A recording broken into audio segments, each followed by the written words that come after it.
Hi friends, welcome back to my channel. ఈరోజు శంకరపారాని ఎలా చేసుకోవాలో చూపించబోతున్నాను.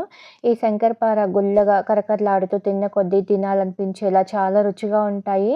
చాలా తక్కువ టైంలో మంచి రుచిగా ఏదైనా స్నాక్స్ తినాలి అనిపిస్తే వీటిని చేసుకోవచ్చు. చాలా బాగుంటాయి.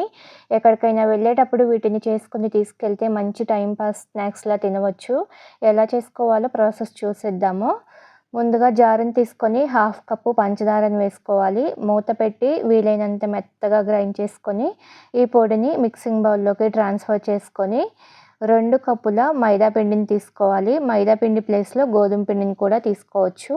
1/2 టీ స్పూన్ యాలకుల పొడి, చిటికెడంత ఉప్పు, క్రంచీగా రావడానికి 2 స్పూన్ల బొంబాయి రవ్వని వేసుకోవాలి.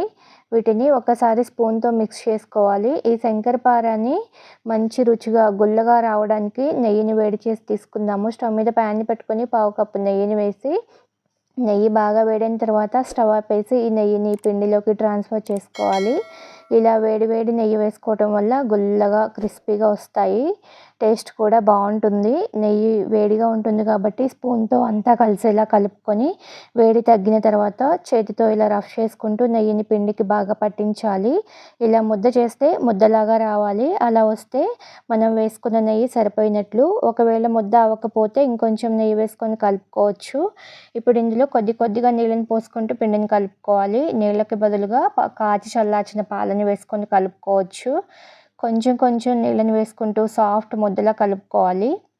నీళ్ళు ఎక్కువగా పట్టవండి. మనం పంచదార వేసుకున్నాం కదా, పంచదార కరిగి లూజ్ అయ్యే ఛాన్స్ ఉంటుంది. ఇలా పిండిని కొంచెం గట్టిగానే కలుపుకోవాలి. పంచదార కరిగేసరికి కొంచెం సాఫ్ట్ అవుతుంది. చూడండి, ఇలా సాఫ్ట్ చపాతీ పిండిలా కలిపిన తర్వాత మూత పెట్టి 10 to 15 మినిట్స్ పక్కన పెట్టుకోవాలి. 15 మినిట్స్ తర్వాత చూడండి, పిండి చక్కగా నాని సాఫ్ట్గా అయింది. ఒకసారి బాగా కలుపుకొని కొంచెం పిండిని తీసుకొని ఇలా 2 పార్ట్స్గా డివైడ్ చేసుకోవాలి. ఒక్కొక్క పిండి ముద్దని తీసుకొని మిగిలిన పిండి ఆరిపోకుండా మూత పెట్టి పిండి ముద్దని చపాతీలాగా రోల్ చేసుకోవాలి. పొడి పిండి కానీ ఆయిల్ కానీ పెట్టాల్సిన పని లేదు. మరీ గట్టిగా కాకుండా మీడియం థిక్నెస్లో వచ్చేలా రోల్ చేసుకోవాలి. వీటిని మరీ పల్చగా కాకుండా మందంగా కాకుండా మీడియంగా రోల్ చేసుకోవాలి. ఇలా రోల్ చేసుకున్నాక చాకుతో 4 వైపులా ఎడ్జెస్ని కట్ చేసి స్క్వేర్ షేప్ వచ్చేలా చేసుకోవాలి. ఈ ఎడ్జెస్ని తీసేసి మరలా చేసుకోవచ్చు. ఇప్పుడు పీసెస్లా కట్ చేసుకోవాలి. స్క్వేర్ షేప్లో కానీ డైమండ్ షేప్లో కానీ కట్ చేసుకోవచ్చు. ఇలా నిలువుగా అడ్డంగా స్క్వేర్ షేప్లో కట్ చేసుకొని తీసుకోవాలి. అన్ని పీసెస్ స్క్వేర్ షేప్లో ఉండేలాగా చూసుకోవాలి. చూడండి, ఈ థిక్నెస్లో ఉండేలా చూసుకోవాలి. ఇలానే పిండి అంతా కట్ చేసుకొని రెడీగా పక్కన పెట్టుకోవాలి. స్టవ్ మీద డీప్ ఫ్రైకి సరిపడా ఆయిల్ని పెట్టుకొని ఆయిల్ని వేడవ్వనివ్వాలి. ఆయిల్ మీడియంగా హీట్ అయ్యాక శంకరపారాని వేసుకొని ఫ్రై చేసుకోవాలి. చూడండి, ఆయిల్ ఇలా వేడవ్వాలి. మరీ ఎక్కువగా వేడవ్వకూడదు. ఎక్కువగా వేడైతే ఆయిల్లో వేయగానే కలర్ వచ్చేస్తాయి.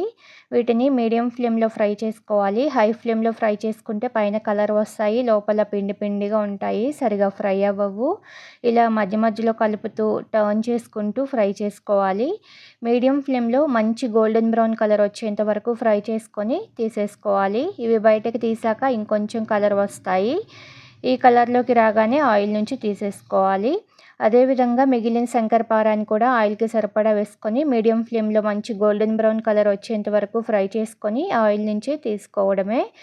చాలా ఈజీగా సింపుల్గా 15 to 20 మినిట్స్లో చేసుకోవచ్చు. ఈ శంకరపారాని నెల రోజుల వరకు స్టోర్ చేసుకోవచ్చు. అంతేనండి, శంకరపార రెడీ. వీటిని పిల్లలకి స్కూల్ స్నాక్స్ బాక్స్లో పెట్టడానికి కూడా చాలా బాగుంటాయి. ఒకటి తుంచి చూపిస్తున్నా చూడండి, ఎంత క్రిస్పీగా గుల్లగా ఉన్నాయో. చాలా రుచిగా ఉన్నాయి.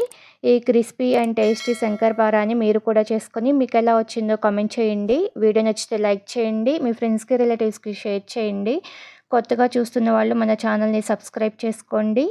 Thank you for watching this video.